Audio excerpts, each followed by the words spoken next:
Hello. Hello. Am I supposed to talk? Yeah, you can totally talk. Alright, totally talk. Just don't look at the thing.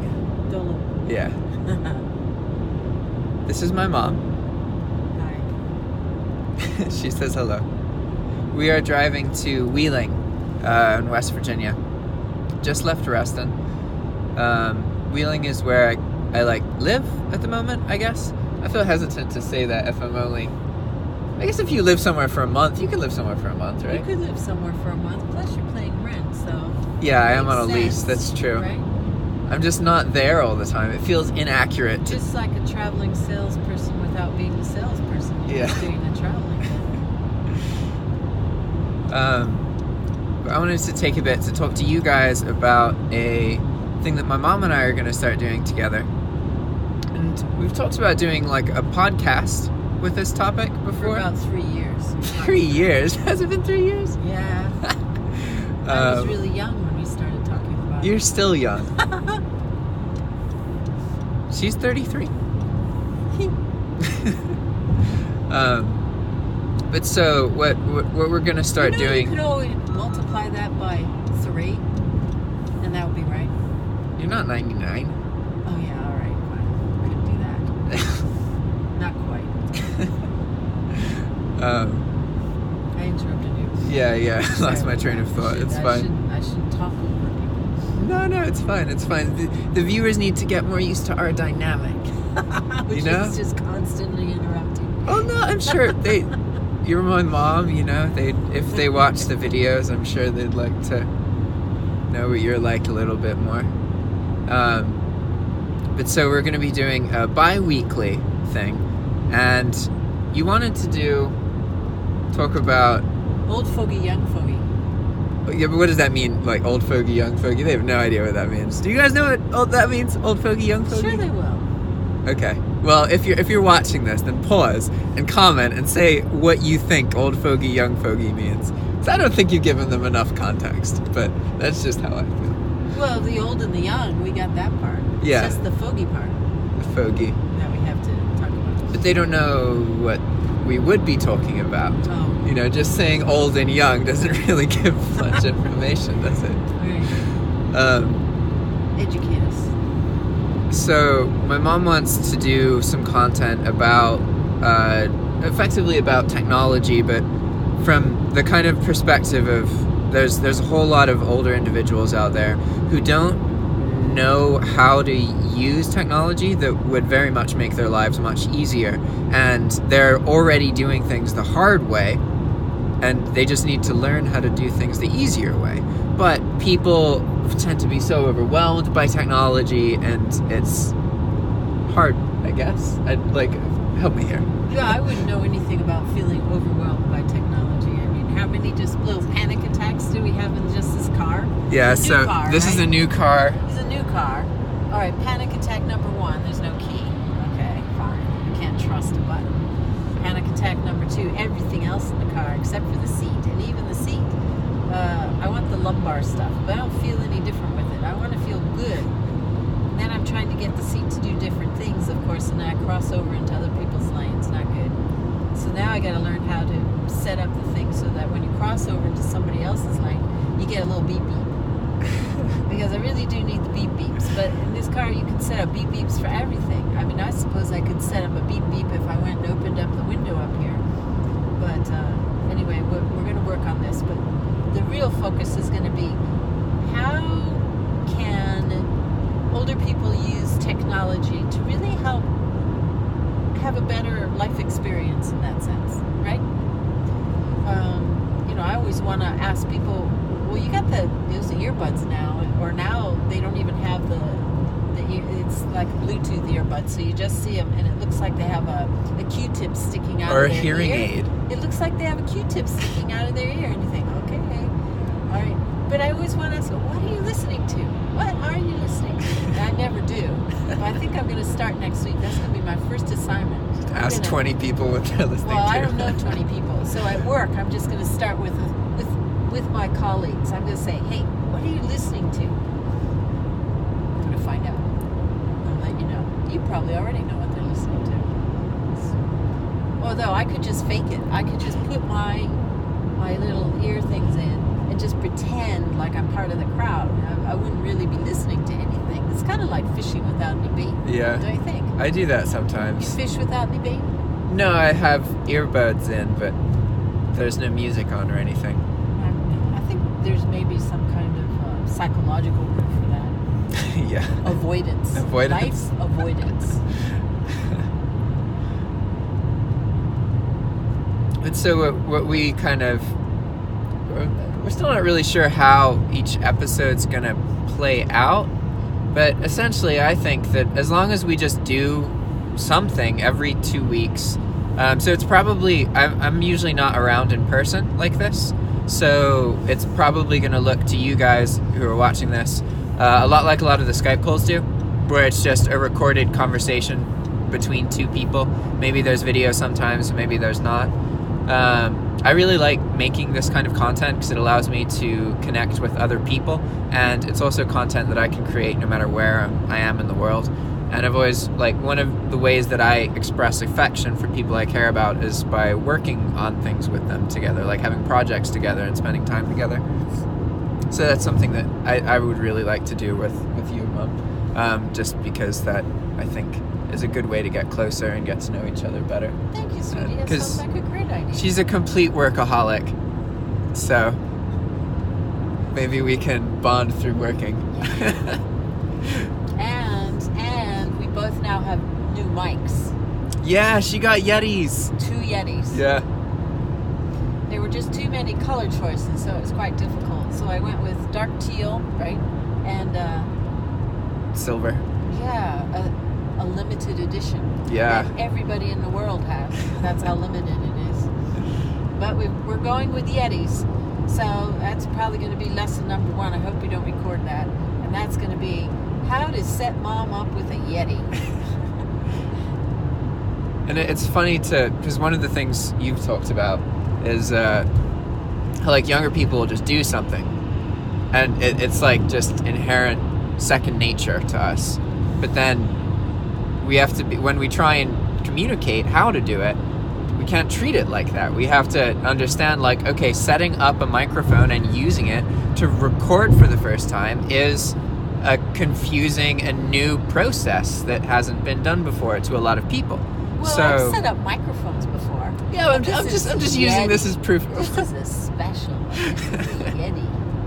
I just know every time I have a Skype conversation or a Skype call, and now I've done like over 50 of them, they're all the first 5 minutes, first 10 minutes is just getting the audio settings right, or there's no audio at all. Like that's some things like that, or things people talk about, like, you know, they're stereotypes. That's a stereotype about Skype that is so true. Like, so true. It is so true, but I think about, you know, even if you have face-to-face meetings and there's no conference call, there's no video, there's nothing like that, there's always a beginning. Well, in most meetings, I can't say always, right? Always, yeah. never. Most of the time and sometimes. Usually. Most of the time, in any kind of meeting you have, there's that initial 1, 2, 3 minute, you know, how's it going? Did you hear about that game last night? You know, what was it? 17 small talk days. phase. They do it, and when you have a video conference or a conference call, I feel like there's still this need for a lot of people, not all, for a lot of people to kind of go through the equivalent. And sometimes the equivalent is, can you hear me? Can you hear me? Yeah. Whose dog is barking? Mute yourself. If you're not talking, mute yourself. Video cam. Hey, wait, Charlene, where's the video cam? You don't have it. Charlene, you're frozen on your video cam. What happened? I mean, it's almost as if we just have to go through that. That's just become a process. That's the digital introduction. Yeah. I think that might actually be true.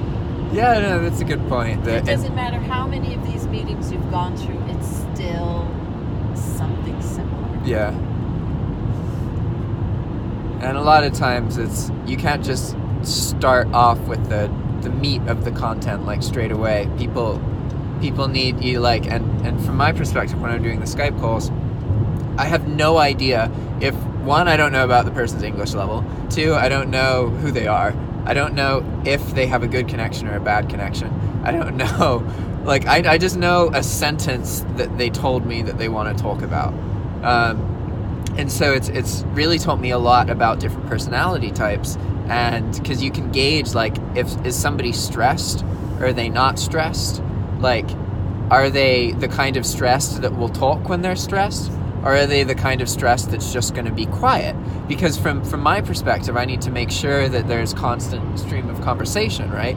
And in some situations with these people, I have to stop and give them time to talk. But I can't do that for too long.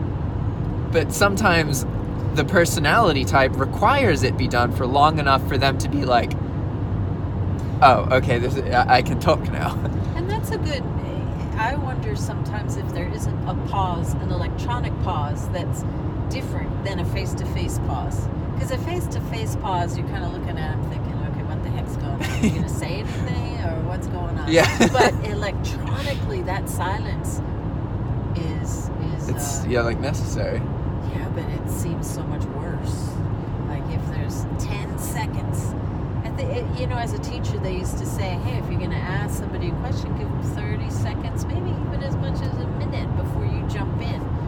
So I'll ask you a question, hey, what mile marker are we on, Jack? Can you imagine waiting like 30 seconds?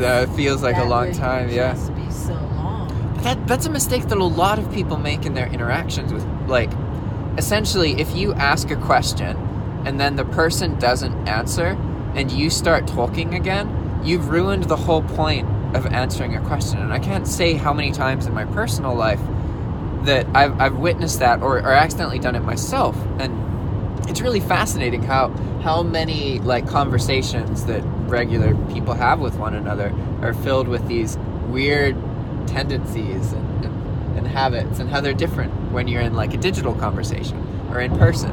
But it very much is. It is essentially a different language that you're learning. When you're talking the same language, and there could even be the same people that you're talking to in person, but it's different because of the medium, right? Yeah. Yes.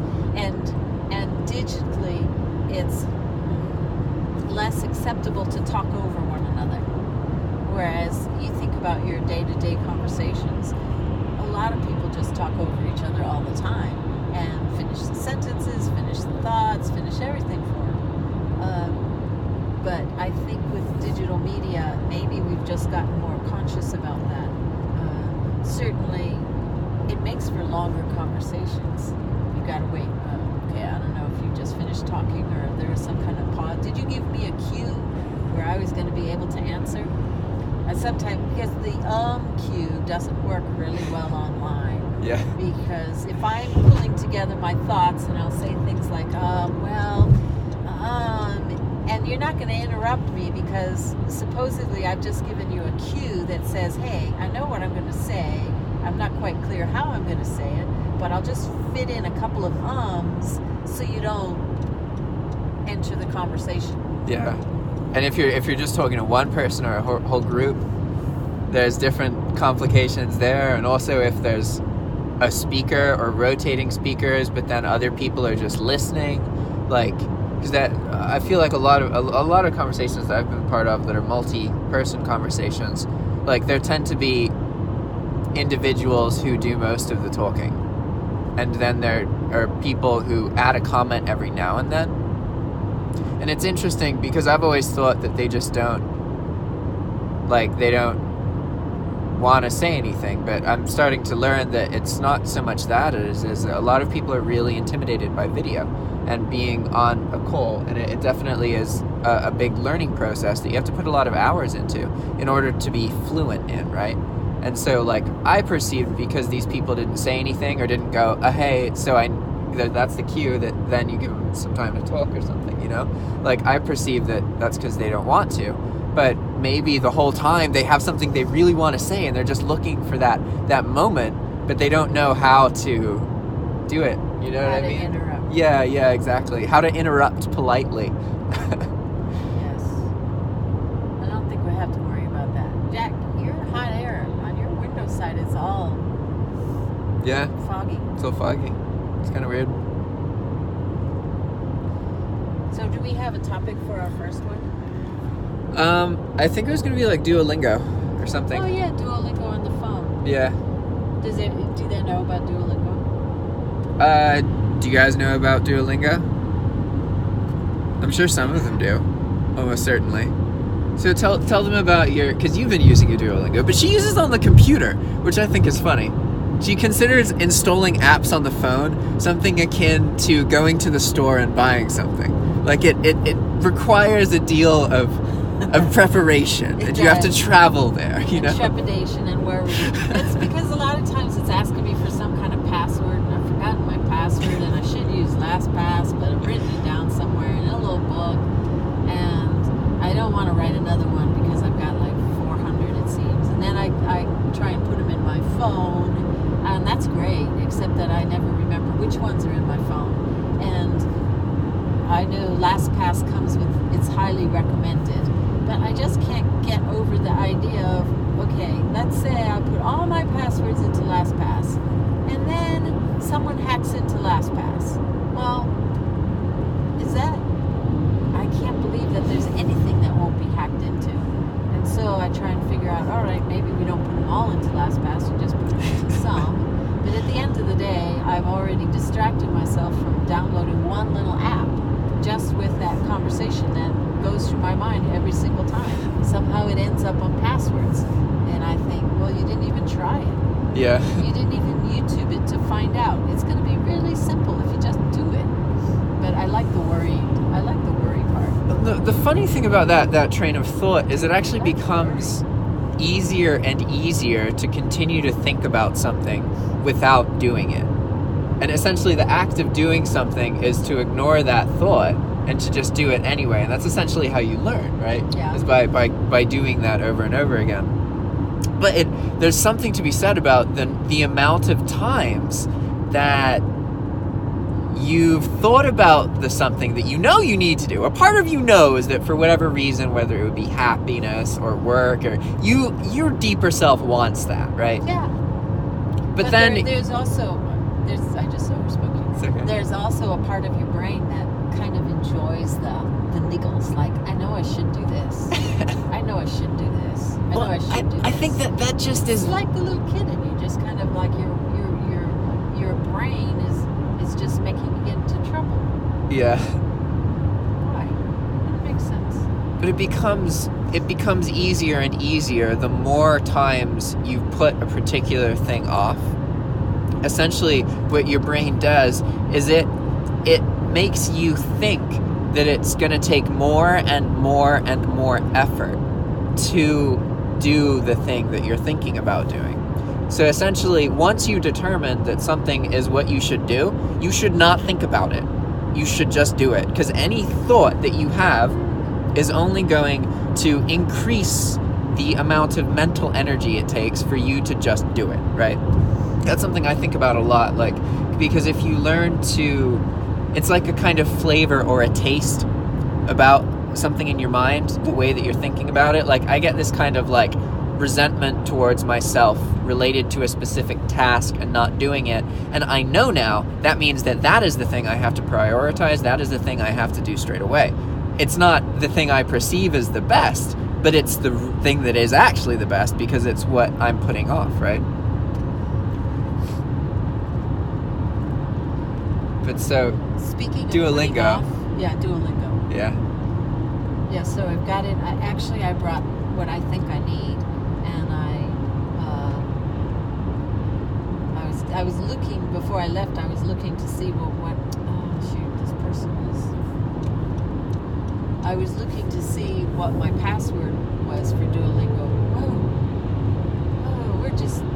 I'm not even on the gas, and I'm zooming by. I feel like I'm in a driverless car right now. She's just steering. You just zoomed by that person with nothing on the gas, nothing on the brake. The car looks forward and maintains an amount of distance between you and the car ahead. And if there isn't any car ahead, then it just goes at its max speed that you set it to. Until it finds somebody. Yeah, until it finds a car, and then it matches their speed up to the speed of whatever you set it to. And so I was just explaining this because talking about not pressing the engine and the gas and So stuff. you see why I get distracted so easily. For the third time, we'll go back to Duolingo.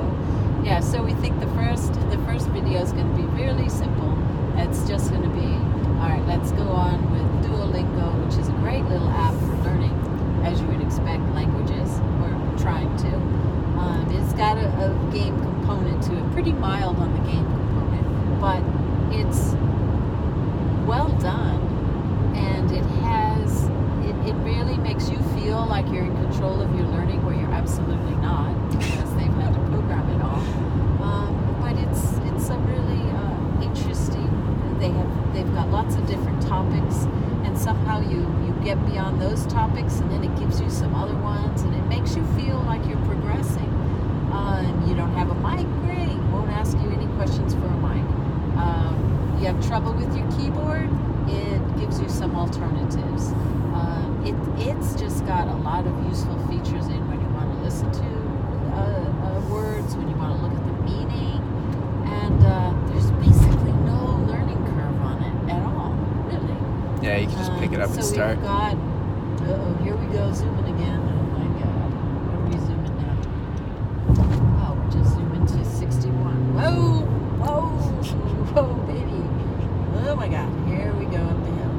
Zooming around. It's trying desperately to get to some speed that I've set it at. Of course, it's with my Duolingo It's set to 75. password. Set to 75. We are going 68. Maybe I'm just gonna kind of, yeah, I don't need to zoom. Alright. Well, the speed limit here is 70. Yeah. Alright, I guess I could zoom. It's confusing because of the hills. Yeah. Anyway, I was trying to find our location on here because I think we got to do something pretty soon. The last time I looked, it said 111 miles. Oh, well, we So, haven't gone 111. No, we have not. That's why I started. Alright, we'll just keep on. No worries about this recording. going. So Duolingo, that's what it's going to be with our new Yeti microphones. Yep. Is that tonight? I don't know. It's Well, whenever It could be. we can practice tonight. Yeah. Oh, we're down to 55 now. Okay. Yeah, we could practice one tonight. So what I really want to do is have them published to YouTube as videos, but then record the audio in a way that it can be a podcast. Yes. I think that would be. Yeah.